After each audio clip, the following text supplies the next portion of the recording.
So anyway, during your hiatus, what did you do with your time, Mr. Aiken? Not like it's been anything fun. It has literally been put the headphones on and fucking dig in. And finally, after months and months and months, I got dug out. I'm finally somewhat caught up on my work. Okay. So, for the first time in forever, I actually took a couple of days off. If you can believe that. What?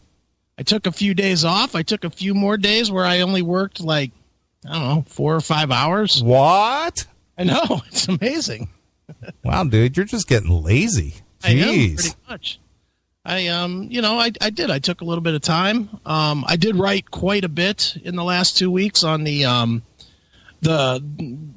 working titles, Military Mayhem. That's not what it's going to be, but the Korea book. I have 26 chapters kind of outlined to be in that book, and I've written 11 now. Okay. So that one's coming along. I would think probably March, April. It's probably gonna hit. Okay. That's a guess at this point, but that one's coming along really well. I finished the Motley Crue book. I finally finished that one. That's probably going to come out in 2 months. Probably on my birthday, October 27th.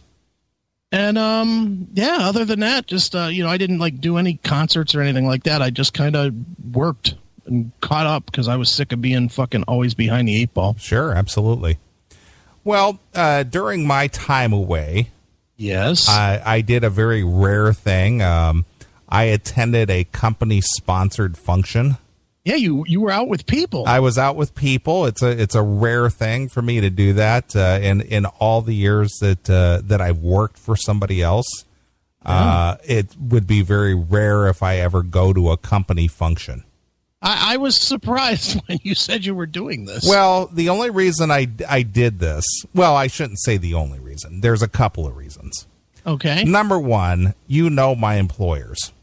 Yes. They're very good people. Yeah, they're very nice. Very nice. They're people. probably the nicest people I've ever worked for in my life. Sure. So they've been very good to me in the year and, 8 months that I've been with them. Well, they pretty much let you take over the place. Well, they pretty much have. And they treat me very, very well. Yep. So I felt that it would be very disrespectful if I did not attend this thing. Right. Okay. So that was number one. Out of loyalty and showing respect, because when they do these kind of things for the company, they do a thing, once a year, an outing. They do have the typical Christmas parties and things, but I don't consider those outings. This is just like a special company thing that Sure. they sponsor and pay for. They pick up the whole tab and whatnot. So just because you were off last week, and out of respect for them and how they've treated me, I felt it was I should go, right, which I did. So what it was is that they had an all paid for dinner cruise out on Lake Michigan off of Navy Pier. If anybody knows anything about Chicago, Navy Pier is a big attraction. Sure. Big Ferris wheel out there and stores and restaurants. And yeah, it's just a big, entertainment complex is what it is. Okay. And you know who the first band ever to play Navy Pier when it first opened? Village People. No. Let's go with the in the Navy joke. Nope. I don't know who. Scorpions. Really? Yep. Oh, shit. Yeah. So anyway, so we went out on this dinner cruise, and it was all drinks, all food, anything you want. Well, it reminded me the reason why I don't go downtown. Okay. The traffic getting down there is just ridiculous. All right, now how many miles is it from your house? Roughly? From my house to get to where I was going, it was 50, close to 60 miles. 60 miles. Close to 60 miles, correct. So in a normal city, that would be roughly an hour drive. Yes. How long did it take you to get there? It took me an hour and 45 minutes. And how long did it take you to get home? About an hour and 40 minutes. It was. That's funny you should ask, because I actually timed it, and it was 5 minutes less. And what time in the morning was that? 1 a.m. I got home at 1 a.m. That is hilarious. Yep, I left there at 20 minutes after 11. Okay, wow. And I walked in the door at 1. What time was the cruise? Like 6? It started. The boat left the dock at 8:30. Okay. And returned to the dock at 11. 2.5 hours. So by the time I walked back to my car at the parking garage and got out of the place and drove home, it took an hour and 40 minutes. Jesus, you spent more time driving there and back. I did. It took me almost 4 hours total round trip. For a 2.5 hour evening. Yeah. Yeah, exactly. So, of course, everybody, the people that I work with and work for, it's just like, hey, I was to drive in. It's like, oh, traffic was just horrible. Yeah, I know. It's just, it is, it's just what it is. And it's just like, this is the exact reason why I don't ever go downtown to, they've got the House of Blues down there, which, they have a lot of our type of shows there. Sure. And I could go, but I won't. I just won't. It's just a pain in the ass. Mm-hmm. Dude, now that you're getting older, do you find, too, that there are certain venues that because of how the venue is, you just won't go to them? Well, I've never enjoyed the House of Blues ever. Okay. I mean, I've lived here since I've been 38. Okay. Okay. And even when I was in my 30s, I did not enjoy the House of Blues. Do you like the House of Blues here or not? Well, it's the same thing. Yeah, same. I don't like it. I don't like it at all. And, then we got a place out here out west called Tinley Park, and it's just like Blossom Music Center. Sure. And that's where the big shows are. Mm-hmm. And then there's another venue that used to be Meigs Field. They used to have a small airport, that was just, right. Basically, it's a strip of land out right along the lakefront there, just right down from Navy Pier, that right. The former Mayor Daley, in the middle of the night, he bulldozed it. Nice. Literally, in the middle of the night, they called these bulldozers in and they tore up the landing strip. Wow. That's crazy. It was. And so anyway, they turned that into like a venue. They turned that into a place that's very similar to Nautica. Okay. It's almost set up exactly like Nautica. All right. And that's another place that has fairly, good sized acts come in there. And I've been there probably, I'm going to say probably 24 times. You like that place or don't like well, that place? It's okay. It's not too bad. The first couple of years when they first opened it, it was very disorganized. Mm-hmm. Actually, the band Chicago opened the place. Okay. And they didn't have any parking accommodations. You have to park at Soldier Field, at the parking garage in Soldier Field. Ugh. Well, they had no other accommodations for you, so you basically had to walk to the venue. Yeah, pass. Well, now they've got shuttles from the parking garage all the way up to the venue gate. I wonder why after 50 fucking years they can't figure that out at Blossom. You got to walk a fucking 1.5 miles to get to the goddamn place. Yeah. So anyway, that's another place. But as much as I still enjoy going to an occasional show, mm-hmm. the drive and the hassle of getting there is a big deterrent. Yeah, well, dude, for me, it's more the venue. Like, I will not go to a Blossom show, no matter what. I had Joe Cleon. Uh-huh. He hit me up last week and asked me if I wanted to go Friday to go see Snoop Dogg, which I am a fan of. Okay. And I would have gone to that in a minute. And I was like, fuck yeah, where's it at? Blossom. Nope, can't make it. Yeah. Because I'm not going to walk fucking 3 fucking miles between, getting from my car to the venue and back. Sure. Fuck you. Did Joe thank you for the shirt, by the way? He most certainly did, and I was meaning to tell you. Yeah, whatever, No, he did. He really did. And I just hadn't yet. Yeah. I haven't talked to you. That is true. I haven't talked to you since, Tuesday? Yeah, I talked to you on Tuesday. Yeah, and Joe thanked me on Thursday. So. Nice. Well, good. I'm glad he's happy. He is. And J. Lee Anthony, I know you're in the chat room. You will get your shirt soon, pal. You can stop emailing me and asking me where your shirt is. Yeah, he stole your money, J. Lee. Yeah, your whole $25 to send a shirt that ended up going to cost me $30 to send to you over in Australia. You will get your shirt, sir. I promise you. No, you won't. He stole it. That's what he does. Yeah, I pocketed that $25. He steals that money. Yeah, I did. But anyway, so getting back to, this cruise. Yeah. Real nice boat, a 3-deck ship.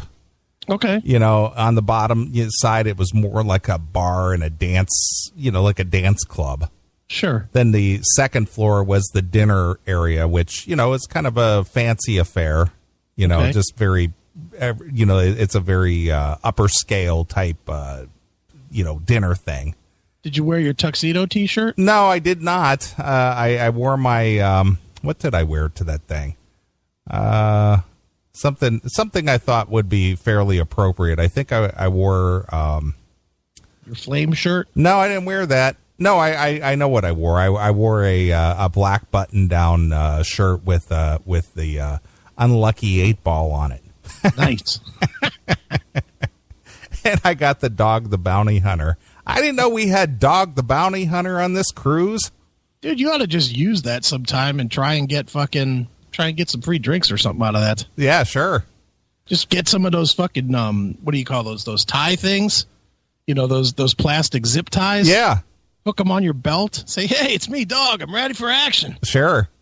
Hunting criminals tonight. Well, when I was out, I think I probably told this story, but when I was out in L.A. back in June for the Inside Metal debut, and we went to the Rainbow, that's what the security guy, Dog, you come on in, Dog. Right. So, and I had a customer walk into my office about 2 weeks ago, and he goes, I don't want to offend you or anything, but you look just like Dog. Yes, because that's me. He goes, have you ever thought about going to Vegas and being one of those tribute performers? Dude, when they do that, you got to just play that straight up. You go, well, that's me, dude. The catching criminals didn't work out. Sure. So now I'm doing what I do. Yep. Yeah. So they shoved off on this cruise. They shoved off at 8:30, and they basically cruise Lake Michigan, along the shores. Okay. For 2.5 hours, and they serve dinner and all the drinks you could handle, but obviously I'm not a big drinker to begin with, but even so, I still had an hour and 40-minute drive home. Right. Did anybody that was from your company just fucking destroy the bar? No, not at all. No, I was gonna say you don't really work with those kind. No, not at all. Nobody got hammered. It wasn't like that at all. Right. But it was a nice dinner. It was a kind of a buffet deal, Okay. but it was a fancier buffet. It had all the steam table trays and everything. So yeah. Right. But overall, it was pretty good. And then then they started up the dance floor, and all the chubby chicks were out there dancing. Nice. Yeah. So I got a short film of the chubby chicks dancing. You didn't get up with them? No. Come on. Why not? Not interested. Dude, that's the best. Nothing more entertaining than watching chubby chicks dance. Yeah, there is. Having them suck your dick in the parking lot after the cruise. Nice. Come here, fatty. Let me give you some dessert. But you could go out on the deck and So anyway, I guess on the weekend I'm not. I don't want you to go away from the fat chicks yet. Okay, go ahead. So you don't think on something like that where you went by yourself, you don't think it'd be fun to pick up if there was like a fat chick there with a decent face, just pick her up and have her suck your cock in the car? No, dude, I'm not. Again, you know my germophobia. I don't know who these people are. That's true. I don't know these people. I can guarantee I'd have been out on that dance floor. Come on, let me shake my rolls with your rolls. Yeah, honey. get out there and bust a move. Oh yeah. Yeah. No, but anyway, I don't know I don't know if they do this every weekend, but I think at I believe it was like 10 o'clock. Mm-hmm. They do fireworks down there. Okay. And they shoot a very, very impressive fireworks display off of Navy Pier. Well, when the fireworks are playing, they play like the national anthem and stuff on the boat. So this must be like part of the, the experience. Right. Yeah. So they had a big fireworks display, which was actually pretty cool. I think I sent you a little bit of a video of that. Yeah, you did. Yeah, it wasn't too bad. That's cool. So that was cool. So it was a very chill evening, just having some drinks, sitting out on the deck, watching some fireworks, cruising the lake. Right. And then it was the drive home. And then it was, let me stay awake well, you're probably not tired. No, I wasn't bad. I mean, you got home 1 o'clock. You're used to being up till 3 o'clock. Absolutely. So anyway, if you've ever been to Chicago at all, there's an Interstate 90, which, basically runs right through Cleveland. Sure. It's the Skyway. And the reason it's called the Skyway is because it's a high-level bridge. A good portion of the interstate is all built on stilts. It goes through the neighborhoods on the southwest side or southeast side of Chicago, and then it goes up over the rivers that the big iron ore ships go into. So it's a very high bridge. Okay. Well, I've been driving that Skyway a lot, many times over the years since I've lived here, and as long as I've been driving that at nighttime, I always know that there's a Chicago policeman down on the other side of the bridge on the Indiana side just before you cross the border. So I'm always careful because they sit down there in the dark. And wait for you to be speeding. Yes. What a bunch of cunts. Well, I run radar detector in my car. Sure. And I come over the top of that bridge, and the speed limit on that is 35. Right. Well, I come down over there, and all of a sudden my radar detector is going off. I go, I know that guy's down there somewhere. This other guy comes up from behind, blows by me down there, and all of a sudden those blue lights come up out of the dark. Right. Woo! Yeah, exactly. Pulled him right over. Just zipping by me like I'm sitting still. That'll teach him. So get him, Smokey. Yeah. And that's when you speed up because they're going to stop him. Well, they had him pulled over before I got to the bottom of the hill. So that's when you gun it because there's no one else to get you. Exactly. So that was about the extent of the event. It was just little dinner, little drinks, some cruising, just hanging out, going down to the city. It's just like, this is the reason I never go down there. Right. Well, that's cool though. I mean, still you had fun. Yeah, I had a good time. It was nice. We chit-chatted and discussed, me and the boss discussed some business and where we can take this company and the potentials and, all this and that. I think I'm the smartest son of a bitch that ever lived, See, but that's always the negative to those kind of things too, because, it's supposed to be this fun thing where you're out. It's supposed to be where you get out of the office. Sure. And you learn how everybody is as people. Well, you can. It never turns out that way. Well, you can write that thing off because you discuss business. Yeah, well, that's it. But what it always ends up being is that you don't have anything in common with your people except for work. Sure. So all you do is talk about business. True. You sit down and there's about 30 seconds of non-business where you're like, wow, this is a nice boat. And, man, that steak looks really good. Yeah. Well, dude, as long as you've known me, how many people, and even yourself, I mean, well, I don't know. I can't say you because you're more social than I am, but how many people do you think I'm going to find commonalities with? You? Yeah, me. I would say 0. Exactly. I honestly, I'm thinking I don't have another friend that I would say, yeah, you two could fucking hang out. I don't. Closest I would say, and for a kind of an odd reason, closest I would say would be Kurgan. Yeah. And the only reason I say Kurgan is because you two are both inquisitive people. Sure. You both are interested in learning all the time. Right. To where you might find conversation between you two trying to figure shit out. But other than that, I can't see anybody, I mean, I know you come to my house when I'm having parties or whatever, and you're like, oh, look at these fucking white trash douchebags. Yeah, because I don't smoke weed and I don't get wasted. Oh, that's it. And what happens at every one of my parties? People smoking weed, people getting wasted. Exactly. Yeah, it's not my scene. Yeah, and wasted on an epic level. Yeah, on an epic level. At these parties where we go through. Dude, it's funny this comes up. I finally, today, put the last case of beer in the fridge. After that? From the party in May. Wow. I have been drinking through beers for months. Wow.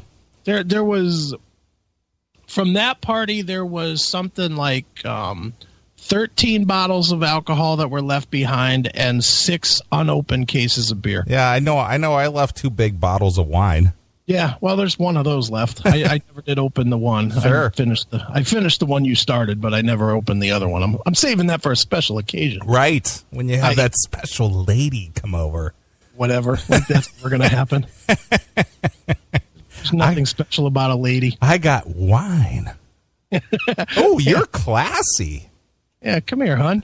This is aged. It's been in my fridge for 6 months. Yeah, you're classy. You have wine. Yeah, but you're going to have to drink it out of a Dixie cup because nothing else is clean. Yeah, exactly. Here, put your hands together. Right. Nice. Well, on a down note, yes, from a personal level, since I've been away, we got to use our down voices. What happened? Then on a down note. Oh. So as I'm driving back from Chicago, yes, I start hearing a weird noise under the hood. Just kind of like a high whine. Oh no. And I'm thinking, is that my belt slipping, or do I have a bearing going out on maybe one of the idler pulleys? Is my alternator maybe taking a shit or something? Mm-hmm. But I got home fine. The whine continued, but it didn't really affect anything. All right. So I get home Saturday night or early Sunday morning, however you want to look at it. Right. Didn't go anywhere on Sunday. Mm-hmm. Get up for work on Monday, heading out, drive out to the interstate or basically state highway. Right. They hit the first light there. Mm-hmm. Hit the gas. Nothing. Starts chugging. Oh. Because it was stuck in third gear. It didn't drop back down to first gear, so I had to manually shift my transmission back to first. Oh, so I thought, well, maybe it was just a fluke. Okay. So I get going, manually shift it all the way up to drive. Now it won't go into drive. It stays in third, and the engine is just racing. So I'm just like, oh, shit. Right. Well, rather than continue on, I just turned around and went back home, called, said, hey, I'm having some transmission problem. Okay. So fortunately, there was a transmission shop that I'm familiar with here. Good guy that runs it, owns it. Okay. He's one of us. He's one of those guys. He works his ass off, has a very successful business. His shop is always full. Right. So is this the docking guy that didn't know they were still No. That was at another place. This guy here, he's an independent business owner. Okay. So I took it down, and he's like, well, let's take it for a ride. We took it for a ride, and it started acting up and kicking and chugging, and he goes, yeah, dude. He says, I think it's time. So I had to leave my car with him. So here it's still early. Now, where I live. There's no place. Well, there are places here to rent a car, but you can't just rent one on the spur of the moment, Sure. So I checked around with Enterprise and Hertz and stuff. Nobody had any cars. Okay. I had to wait till Tuesday to get a car. So, Of course, I blew off the whole day of work on Monday. There's no way of getting to work, and I didn't have a car. Right. So he said, yeah, just bring your car back Wednesday, and I, basically babied it home. Okay. And Tuesday I got a car, but I couldn't turn in my car and get that car, so I just decided to take my car there and drop it off on Tuesday and have Enterprise pick me up. Okay. So I drive. They didn't have any cars, so they gave me this King Cab pickup truck, this big Dodge Ram. So I drove this big Dodge Ram, this big black Dodge Ram, all week. So that's so not you. Drove like a Cadillac, though. I'm sure it did. Yeah. And being able to see up over the traffic and run over Black Lives Matter people and stuff, that was pretty awesome. Yeah, I'll bet. I say black Rams matter. Get out of my way. You were praying for a protest. Yeah, I was.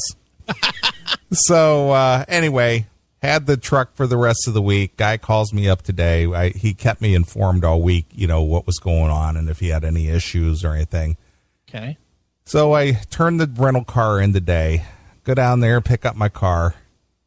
$2,300. Oh. $2,300. Oh, dude. Plus $200 for the car rental. Oh. So I blew $2,500 today. Dude, at that point, you should have got the estimate first and just bought another car. And $2,500. I mean, what are you going to spend? $20,000? It's 10% of your car. It is. I agree. But it is what it is, Yeah. I mean, the basic rebuild was $1,700, but then I needed a torque converter, and he put in new tie rod ends and everything since he had the front end apart and everything. And so end of story, taxes out the door, $2,300. That is a big bite. It is, and $200 for the car rental. Mm-hmm. So it's been an up week and a down week. And no kidding. And I'm still happy to be here tonight. You better go sell some shit on Monday. Believe me, I've got a loaded pipeline, so it's all good. Yeah, I was going to say just to pay for your car, you're going to need a big week. You're right about that.